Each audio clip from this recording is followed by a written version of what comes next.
یو نفل عبادت هم راغستی دی د ملک څومره غټه اثاثه لګیا یې پې خرابوئ په دې ورځو کې په دې ملک کې څومره غټې روپۍ په دې باندې لګیا دي خرابېږي. آیا که دغه روپۍ موږ راوالو د پاکستان دې غریبو عوامو ته یې وباسو د عوامو تاسو ته وایم چې دا یو نفل عبادت دی دا په حج کې واجب دی په پاکستان په نورو ملکونو کې دا یو نفلي عبادت دی او تاسو فرایض پرېښي دي. ملا چې پاسي په میخي قرباني کېږي په میخي نه په کور دی ورانچه مولي صاحب چې ته په میخي او په هغه کې لګیا یې. زه د سره سره دغه بې حسه قرباني نه منم چې دا کومه ته کې چې خوا کې ګاونډي د ولږې مري خوا کې ګاونډي د غربت لګیا دی د هغه ښځې بې عزته کېږي او ته د قرباني کې په 100,000 روپۍ باندې تندر دې ولګي ستا په داسې قربانۍ باندې دیو ته په دې وخت کې انسانیت ورياد شي. یاره تاسو چې دا غوښې کوئ دا قربانیانې کوئ د دې په ځای کې تاسو دا قربان پیسې چاته ورکړې وي ښه به نه وي. دې وخت کې نږدې یو لږ منکر حدیث دی پېښور کې چې تېره شوی د منیر شاکر په نوم په دا روژه کې چې مردار شو مخکې کال خو هغه مستقل د اختر په ورځ باندې ویله چې دا قرباني خو د حج سره تعلق ساتي دا نورې خو قربانۍ مربانۍ نشته دا خو هسې غوښې د پیسې لګول دي. یعنی د اسلام یو دومره اهم حکم د لوی حکم نه هغه بدبخت او ظالم انکار وکړو. هلکه په کوم دلیل باندې دا د حج سره نبي علیه صلات وسلام خو په مدینه منوره کې و 10 کاله مسلسل نبي علیه صلات وسلام کړي دي وایي په مدینه منوره کې حج کې صحابه کرامو کړي دي په مدینه منوره کې حج کې. بله ورځ یو زوی راپاڅېد ویډیو چلی شیطانان خو ډېرې په دې موضوع باندې یاره تاسو چې دا قربانۍ کوئ یو نفل عمل دی په قرآن کې خو صرف فرض او نفل راغلي نو قرآن کې کوم ځای کې فرض او نفل راغلي دا خو ته په قرآن باندې دروغ وایي.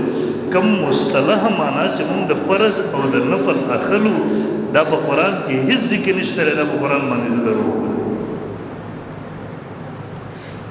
ویره که تا په دا قربانو باندې تاسو دومره پیسې ضایع کوئ د اختر په ورځ کې د یو چا کور ته د غوښه ورولېږي د هغه بچی د زړه بیمار هغه په دې غوښو څه وکړي هغه له پیسې ورکړه. تر اوسه پورې به د دوی په ذهن کې د انسانیت فکر کله نه راغلی ته ورله قسم ورکړه وایي تا د خپلو ګاونډیانو سره تر اوسه پورې څومره تعاون کړی دا په پیسو باندې نه کېږي دا د الله مستقل یو حکم دی. تاسو قربانۍ څاروی ذبح کوئ دا د الله حکم دی په دې وخت کې په پیسو ورکولو سره دغه نه کېږي. او قرآن مجید صریح حکم فیصله کړی ده ما کان لمؤمن ولا مؤمنة اذا قضى الله ورسوله امرا ان يكون لهم الخيرة.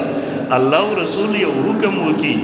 بیا د مسلمان دپاره د دې حق نشته دی اختیار نشته دی چې د هغې خلاف د دې بله فیصله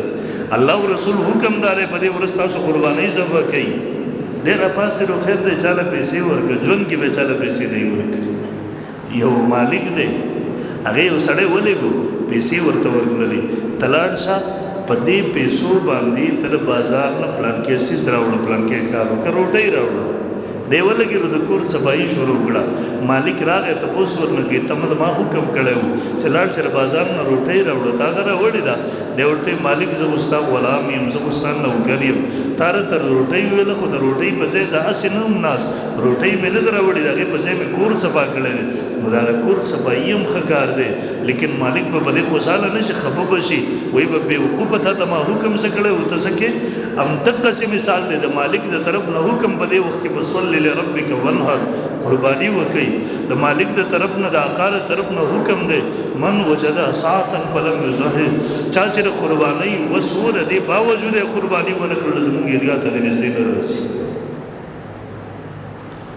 او دا عجیبه خبره ده پیسې چې لګو په دې وخت کې دا قرباني چې ته لاړ شه دا په پوره پاکستان مسلمان ملکونو کې د تاجرانو د یوې میاشتې یو کاروبار روان دی د هغوی کورونه آباد دي سبا ته به قصابان راشي د هغوی به کار روان شي سبا ته به څرمنې د هغې اخیستونکي خرڅوونکي به راشي د هغوی به کار روان شي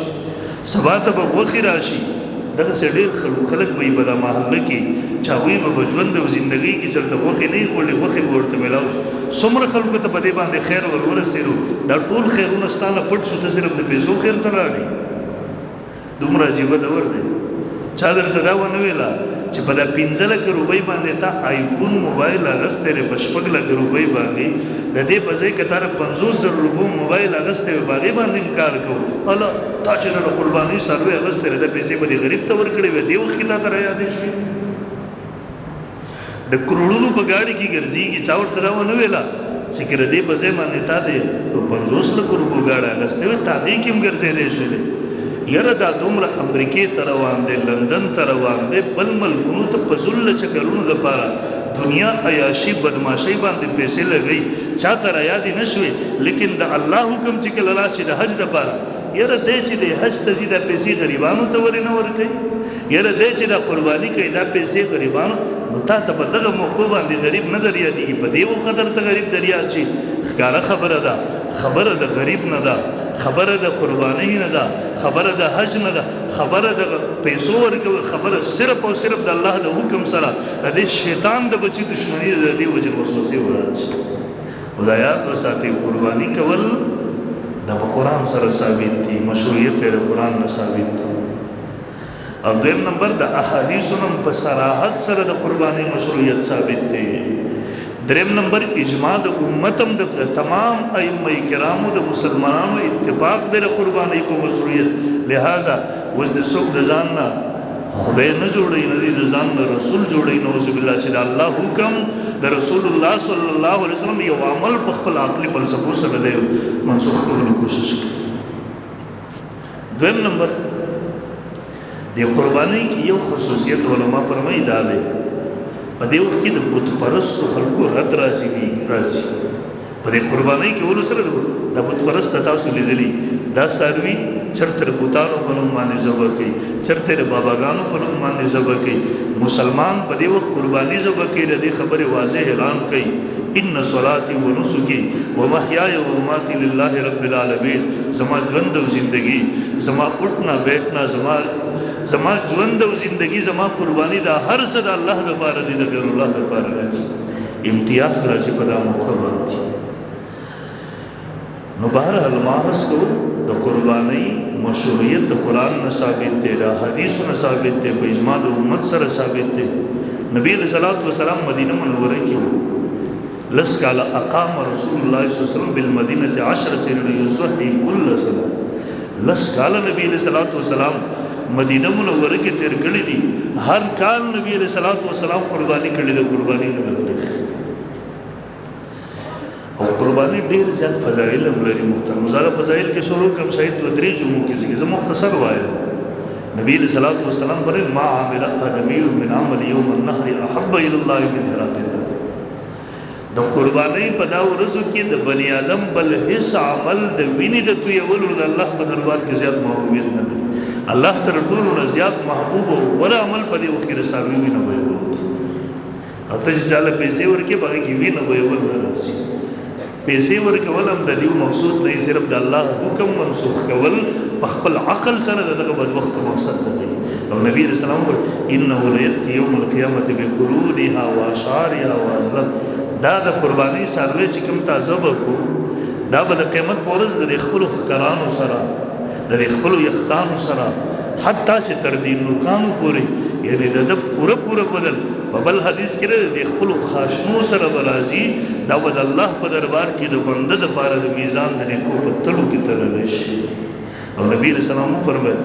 وان الدم لا يقع من الله بمكان قبل ان يقع من الارض دا وینه لازم کې ته نه رسیدلې چې دې چاړه راکاږي الله په دربار کې شرف د قبولیت حاصل نبی رسول الله فرمایي فتیبو بها نفس په خوشاله سره تاسو قرباني کوئ بخل مکوئ په دې ورځو کې کنجوسي مکوئ فتیبو بها نفس خو خوشاله سره قرباني وکړئ دومره لوی دی چې الله درکړي